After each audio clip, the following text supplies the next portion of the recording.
ఆ తర్వాత ఆయన కొన్ని యోగ విద్యలు నేర్పిస్తూ ఇన్నర్ ట్రావెల్ ఎలా చేయాలి, అంతర్ముఖ యాత్ర ఎలా చేయాలి, పూర్వం మనం ఇక్కడి నుండి ఇతర గ్రహాలకు ఏ విధంగా వెళ్ళి వచ్చేవాళ్ళం. మన పళని కొండపైన సుబ్రహ్మణ్య స్వామిని నవపాషాణ విగ్రహంతో చేశాడు. ఆయన కూడా నీలాగే చిత్రకారుడు, శిల్పి. ఆయన జపాన్లో చైనాలో సంచరించి బోగెన్ అనే పేరుతో 3000 సంవత్సరాలు జీవించి మళ్ళీ పళని కొండ దగ్గరికి వచ్చి, కొందరు బోధిధర్మ అంటుంటారు, బోగెన్ అని అంటుంటారు, కానీ ఆయన గురించి ఇంకా మిస్టరీగానే మిగిలిపోయింది. ఆయన చైనా నుండి తిరిగి వచ్చినప్పుడు వాళ్ళ గ్రామంలో వాళ్ళందరూ ఆట పట్టిస్తుంటే ఆయన అక్కడ పక్కనున్న పిల్లిని చూసి, నా గురించి నువ్వైనా చెప్పవే మార్జాలమా అంటే, ఆ మార్జాలం విచిత్రంగా మానవ కంఠంతో మాట్లాడడం మొదలుపెట్టింది. ఈ వచ్చిన వాళ్ళు ఎవరో కాదు, పలానా బోధిధర్మ అనే గురువు ఇన్నేళ్ళు చైనాలో ఉండి వచ్చాడు, ఇప్పుడు మన కోసం ఇక్కడ ఒక విగ్రహ స్థాపన చేయడానికి వచ్చాడు అని అది మానవ భాషలో మాట్లాడేసరికి ఆ ఊళ్ళో వాళ్ళందరూ ఆట పట్టించిన వాళ్ళందరూ పిచ్చాడు అనుకున్నాం స్వామి, ఏమనుకోకండి అని సాష్టాంగ నమస్కారం చేసి, ఇంత విద్వత్తు మీలో ఉంది అని మేము ఎదురు చూడలేదు అని చెప్పిన తర్వాత ఆయన నవపాషాణాలతో నేను ఈ కొండపైన ఒక విగ్రహాన్ని చేయాలి, ఆ నవపాషాణాలను చేయటానికి 108 మంది సిద్ధుల్ని రప్పిస్తాను, ఆ సిద్ధయోగులందరూ ఇక్కడికి వస్తారు, వాళ్ళకి కావలసినవి మీరు సమకూర్చాలి, నవపాషాణాలతో పాటు 108 దినుసులు ఏమేం కావాలో అవన్నీ తెప్పించాలి మీరు. అన్నీ చేసిన తర్వాత ఆయన అవన్నీ సమకూర్చుకొని నవపాషాణ విగ్రహం చేశాడు. ఆ రోజుల్లో ఇప్పుడున్నట్టు సిద్ధయోగులు అటువంటి వాళ్ళు కాదు. ఆ రోజుల్లో మహిమాన్వితమైన ఆశయాలతో ఉన్నవాళ్ళు, మహోన్నతమైన ఆశయం ఏంటంటే ఈ ప్రస్తుతం మనం జీవనం గడవాలి అనుకోలేదు, రాబోయే ముందు తరాలకి ఆరోగ్యకరమైన జీవనం కావాలి, జీవితం ఉండాలి, ఆరోగ్యం అనే మహాభాగ్యాన్ని వాళ్ళకి అందజేయాలి అనే సంకల్పంతో అనేక మూలికల్ని ఘనీభవించి చేసి, ఆ ఘనీభవించిన నవపాషాణాలతో ఆ మూర్తిని తయారు చేశారు. కానీ అది కొన్ని పాషాణాలు వికటించి ఆ పాలు పోసిన వెంటనే, అభిషేకం చేసిన వెంటనే అది ఇంకొక రకంగా మారటంతో దాన్ని పళని కొండపైనే ఒక మూర్తిగా విడిగా పెట్టారు, భైరవ స్వామిగా పెట్టేశారు. మళ్ళీ ఇంకొక విగ్రహం అంటే క్షీరసాగర మదనం ఆ దేవతలు చేసినప్పుడే హాలాహలమే మొదట పుట్టింది, తర్వాతే అమృతం. కాబట్టి ఈయన చేసినప్పుడు కూడా కాస్త వికటించింది. ఆ తర్వాత ఆయన అగస్త్య మహర్షి అనుగ్రహంతో ఆ నవపాషాణాల్ని చేశాడు. ఆ విగ్రహాన్ని ప్రతిష్ఠ చేసి ఆ పాలాభిషేకం చేసిన తర్వాత ఆ పాలను స్వీకరించిన వారికి జీవితాంతం ఎలాంటి వ్యాధులు రాకూడదు, ముందు తరాల వాళ్ళకి ఎన్ని వేల సంవత్సరాలైనా అటువంటివి జరగాలని ఈనాటికి ఆ పాలాభిషేకం చేసిన తర్వాత రాత్రంతా కౌపీన తీర్థం అంటూ ఆయన కట్టుకున్న గోచి ఆ ఒక్కొక్క డ్రాప్ పడుతూ ఉంటుంది. అటువంటి విగ్రహాన్ని దర్శనం చేసుకోవడానికి చిన్నప్పుడు మా ఫాదర్తో పాటు వెళ్ళిపోయేవాడు. ఆయన వివరించి చెప్పేవాడు, నువ్వు కూడా అలాంటి శిల్పం చేయాలి, నువ్వు కూడా అలాంటి దేవాలయం నిర్మించాలి అని ఆయన హితవు చెప్తూ ఉంటే, అది అంతకంటే భాగ్యం ఇంకేముంది. నేను తప్పకుండా చేస్తానని అక్కడే ఏదో దొరికిన బంకమట్టినో ఏదో చేస్తూ విగ్రహాలను చేయటము, వినాయక చవితి రోజున బంకమట్టితో వినాయకుళ్ళు చేయటము, అవి కూడా ప్రారంభించాను అన్నమాట.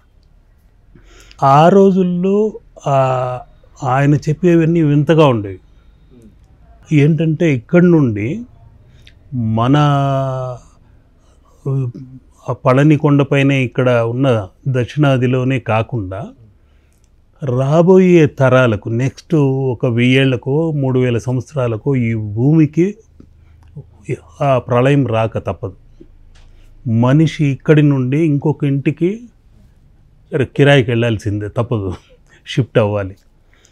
ఈ 9 గ్రహాల్లో అనుకూలమైన వాతావరణం ఒక్క అంగారక గ్రహంలో ఉంది. అంగారకుడు అంటే ఆ అంగారకుడికి అధిపతి సుబ్రహ్మణ్య స్వామి, కుజుడికి అధిపతి ఆయనే. కాబట్టి ఆ అంగారక మార్స్ గ్రహం పైన సుబ్రహ్మణ్య స్వామి విగ్రహాన్ని తీసుకెళ్ళి నవపాషాణ విగ్రహం పెట్టాడు. అది దేవరహస్యంగా సిద్ధరహస్యంగా ఉంది. ఆ విగ్రహం నుండి ఒక్కొక్క చుక్క స్వేదంలాగా ఈనాటికి పడుతూనే ఉంది. ఆ చిన్న నీటి గుంటగా మారి ఆ నీటి గుంట చిన్న పిల్ల కాలువ అయ్యి ఆ కాలువ కాస్త నదిగా మారి ఆ నది కాస్త మేఘావృతమై మళ్ళీ వర్షించి ఆ జలంతో నిండిపోయి సముద్రాలు ఏర్పడి మళ్ళీ అదొక భూమిగా తయారవుతుంది అని వాళ్ళ యొక్క ఆలోచన. అది నిజం ఎంతవరకు ఏంటో తెలియదు, కానీ ఇప్పుడున్న పరిస్థితుల్లో నివాస యోగ్యం ఏంటంటే సైంటిఫిక్గానే ఇప్పుడు మార్స్ అని చెప్తున్నారు, ఉంటున్నాము. అదొక ఆనందదాయకమైన విషయమే. వాళ్ళు అప్పుడే 2000 సంవత్సరాలు 3000 సంవత్సరాలకు మునిపే ఇవన్నీ గుర్తించి రాబోయే మానవాళికి ఆదర్శంగా అందరికీ ఆరోగ్యకరంగా ఉండాలి, మానవ జీవనం కొనసాగాలి ఇంకొక గ్రహంలోనైనా అని అంత దూరం ఆలోచించారు. ఈ 100 ఏళ్ల జీవితం గురించి ఎవరు ఆలోచించలేదు. అంతటి విశాలమైన దృక్పథంతో వాళ్ళు చేయటం. అటువంటి గురువుని నేను ఏకలవ్యుడిగా మారి ఆ శిల్పాలు చిత్రాలు చేయటము ప్రారంభించి ప్రతి సంవత్సరం అక్కడికి వెళ్ళటం, మా ఫాదర్తోనూ మా గురువుగారితోనూ వెళ్ళటము, అక్కడ ఆ విశేషాలు సిద్ధయోగుల రహస్యాలన్నీ వివరించి చెప్పటము. అటువంటి అక్కడ సెంగాలి చెక్క అన్నది, కరుంగాలి చెక్క అని ఉంది. ఆ కరుంగాలి ఇప్పుడు ప్రభావితమైంది, ఎక్కువ అయినాయి.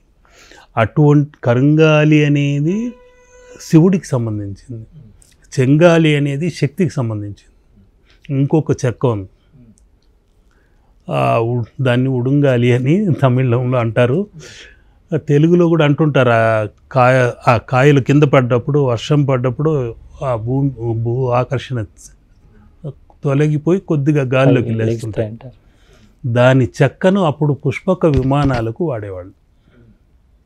ఈ కరుంగాలి, ఉడుంగాలి, చెంగాలి చెక్కల్ని సేకరించి నేను ఆలయ నిర్మాణం చేయాలి అని నిర్ణయం చేసుకొని ఇప్పుడు నేను కడుతున్న 108 ధ్యానపీఠాల్లో 27 నక్షత్రాలకు సంబంధించి వారికి సంబంధించిన రత్నము, ధాన్యము, ఆ మూలిక తత్వము, వారికి సంబంధించిన యోగిని మాతల్ని అందరినీ అక్కడ ప్రతిష్ఠ చేయడం జరిగింది.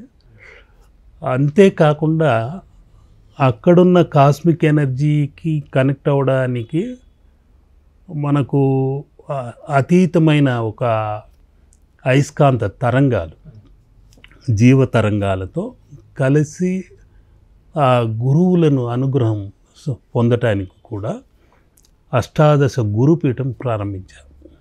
ఆ గురువుల యొక్క అనుగ్రహం కలగడానికి వాళ్ళ బీజాక్షరంతో, ఆ బీజాక్షరాలు ఏ ఉన్నాయో అవి కూడా సేకరించాను. అవన్నీ అక్కడ ఉంటాయి. అక్కడ వచ్చి ధ్యానం చేసుకోవటం, గురువుల అనుగ్రహం పొందితేనే మనకు అది ఒక వారధి, భగవంతుడి దగ్గరికి వాళ్ళే సారథి అన్నమాట.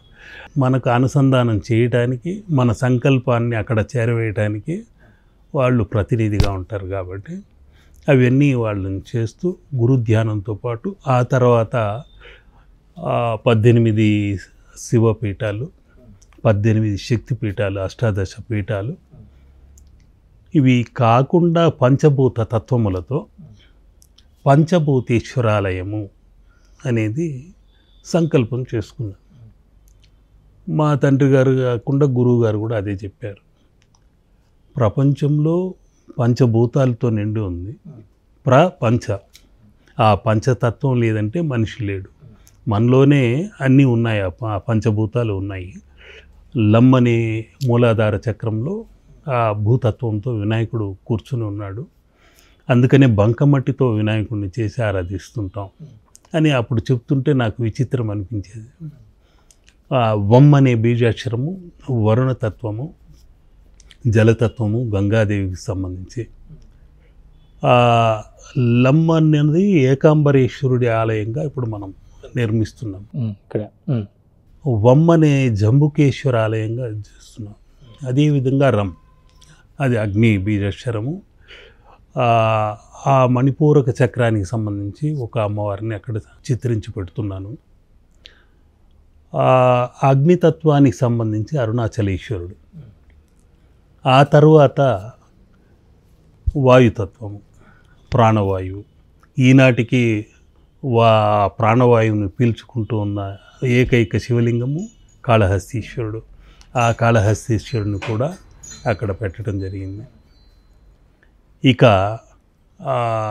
ఆకాశతత్వము, చిదంబరేశ్వరం అనేది పెట్టాం. ఇవి పంచభూతములు, ఆ పంచభూతేశ్వర ఆలయములు. ఆ విధంగా ఆ పంచభూతేశ్వర ఆలయం నిర్మాణం కూడా కొనసాగిస్తున్నా. అది ఈనాటి కోరిక కాదు, 60 ఏళ్ళుగా ఉన్న చిరకాల కోరిక. ఇప్పుడు మొత్తం చేస్తూ వస్తున్నాను. చిన్న వయసులో ఇవన్నీ ఎలాగైనా ఈ ఆలయ నిర్మాణం చేయాలనే ఆశయంతో, ఆశతో, ఇన్నేళ్ల పోరాటంతో దానికి ఓ రూపుదిద్దుకుంటూ వచ్చాను. నా శక్తిని, నా యావత్ ఆస్తిని అమ్మి పణంగా పెట్టి ఆలయ నిర్మాణం చేస్తూ వస్తున్నా.